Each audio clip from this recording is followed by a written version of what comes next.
Cross of Illinois, they are urgently seeking volunteers for disaster shelters. It comes like the disaster we were just telling you about, Hurricane Helene. Those are becoming a lot more frequent here in the U.S. Thompson with the American Red Cross Illinois joins us this morning. Good morning and thanks for being here. Good morning. Thanks so much for having me.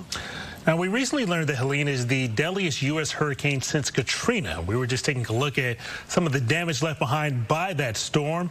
How are volunteers helping some of those recovery efforts?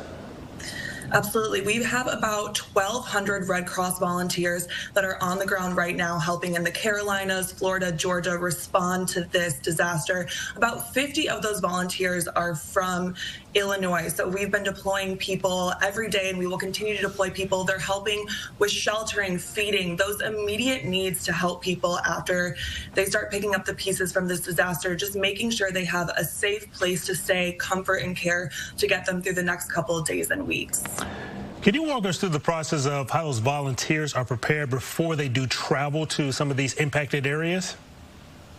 Yeah, absolutely. So our volunteers all go through special training depending on what type of volunteer they're going to be. We have volunteers that specialize in sheltering. We have volunteers that specialize in driving an emergency response vehicle and going out and doing feeding in these communities.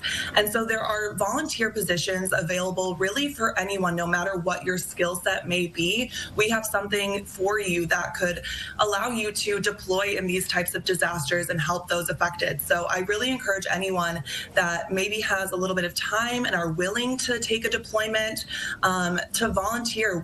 All you have to do is go to redcross.org/volunteer.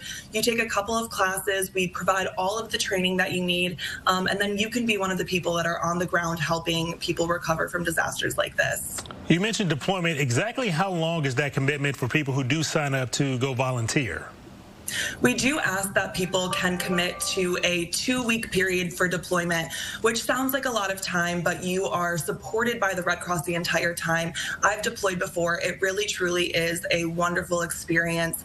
Obviously, you're seeing things that are very hard and you're talking with people, but what I learned from my deployment was that the folks that have been affected by these disasters really just want someone to talk to. They just need that support system. And so being there is such a rewarding experience, being able to give people that shoulder to lean on when they're going through something really tragic. So we do require a 2-week period, but it is such a wonderful experience. And our volunteers, again, I said there's about 50 of them right now from Illinois that are there, all lean on each other, getting through this together. Now, we obviously understand not everybody can make that 2-week commitment. So if someone isn't physically able to volunteer, what are some other ways that they can step in and help? Absolutely. So another great way to get involved is to donate blood, especially with what we've been dealing with over the past couple of weeks.